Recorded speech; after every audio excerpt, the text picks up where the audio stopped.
Well, hey, how's it going, everybody? Well, this is, my name's Carpo, for those who don't know. I'm going to make this video about stereo equipment. Now, I introduced myself because, generally I make videos about, random subjects, but I don't talk a lot about, stereo equipment, that kind of stuff, or like, technical stuff. However, it's funny because my most popular video on YouTube actually is about vintage stereo equipment. And I'm a vintage stereo fanatic. I love old equipment. In fact, what brought me to do this video was the fact that I was in my living room. Since I made that video a couple of years back, I've switched from my Pioneer that I was using to like a Yamaha natural sound receiver from like the 90s, like a blackface receiver. And it's okay. It serves its purpose, and it has at least it accepts a remote, which I never even use anyway, and that's kind of why I wanted to move up from the vintage gear for a while, and it has more outputs, that kind of stuff. It doesn't even matter. I don't even use any of that. We're talking about for a person who likes to listen to music through a 2-channel system.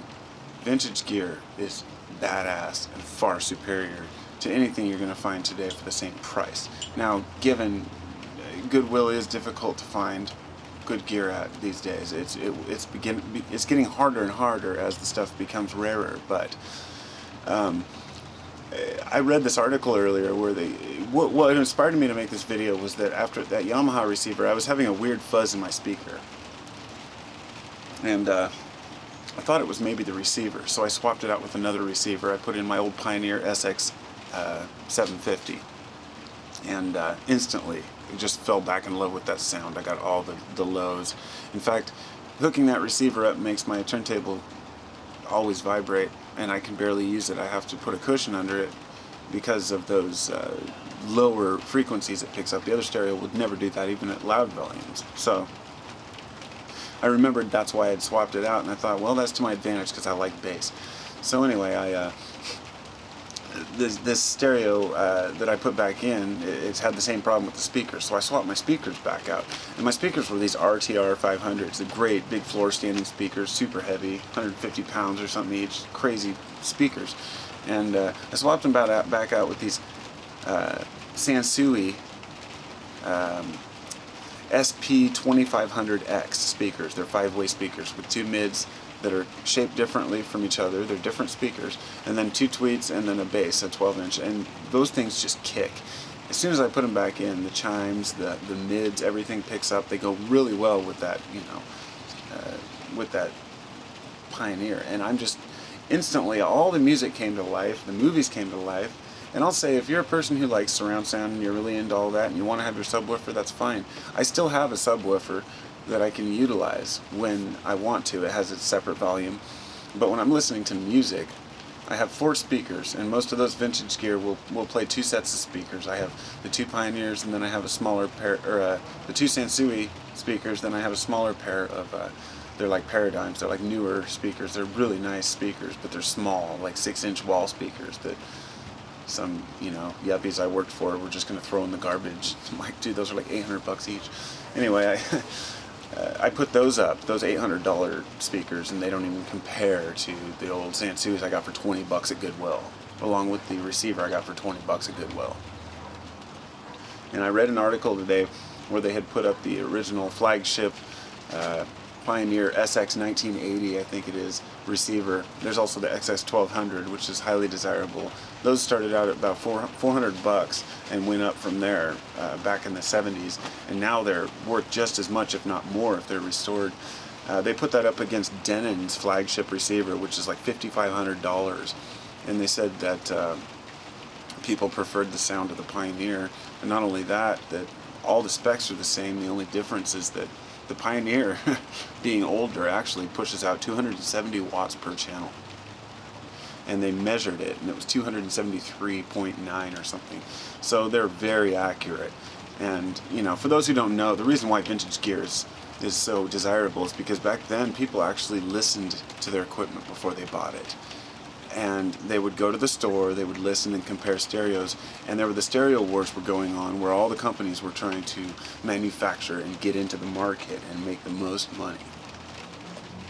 But they didn't do it through ripping people off or selling them junk. They did it through packing as much punch as they could into these receivers. And many of these Japanese receivers, they actually spent, they made very little profit margin on them. They spent just as much time hand building them carefully, and the capacitors, the power supplies, everything in them are just amazing. And a good restored unit can give you years of high quality music. So I get a lot of crap for the other video I made by people who are defending their, $10,000 stereos, and I think that's fine. But the fact is, if you can go out and buy, if you find, at a thrift store, you find a Pioneer SX 1980, and it's like, for a couple $100, you're talking about like $10,000 worth of today's receiver equipment, because that's, what you're comparing it to. And for me, honestly, what it comes down to is the fact that as soon as I put that other receiver back in, I instantly knew, like, I wasn't even thinking about the sound, but the music just came through strong and heavy. Some people don't like that. Some people like the tube amplifiers. They like that warm sound, and some people don't like any warmth to it, and they say it shouldn't be warm, it should be neutral.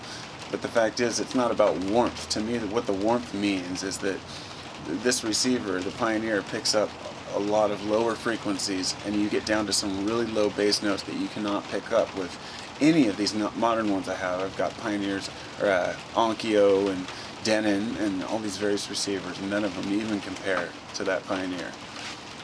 So the SX series by Pioneer is my recommended receiver that's affordable and that is easy to find, because there's lots of different ones. And I also have an SX 737, which is a phenomenal one. And the only difference between the SX 750 that I have and the SX 1250, which is like hundreds of dollars more and harder to find, is just the power rating. And to be honest, if you're just a person like me who plays music at half volume or quieter, I never get past half volume. I mean, you don't have to worry about 270 watts per channel. That's a little ludicrous for the average person. It's mostly bragging rights. Stereo equipment is about bragging rights. And unfortunately, a lot of people get sucked into this idea that they have to spend thousands of dollars in order to get a good stereo. And really all you have to do is a little bit of research. You don't always get what you pay for. And in today's receivers, most of them, they have to pay out royalties to companies like Sirius Radio and Bluetooth in order to incorporate these things into the receivers. Yet they have to remain at the same price. So what suffers is the innards, the quality of the parts. I don't even need to defend the garbage of today. It sells itself. The old stuff is just phenomenal. So that's my opinion on vintage gear. My new updated opinion. That after having my other stereo in there forever and then just going back to my old vintage stuff that was like $40 I think total, it's still the best damn sounding stereo I've ever had. And no, I've never had a phenomenal $15,000, $20,000, Macintosh system. No, I haven't. I've heard them, and they're great, but most of us can't afford that. So for the affordable, that's where it's at. Vintage gear. Peace.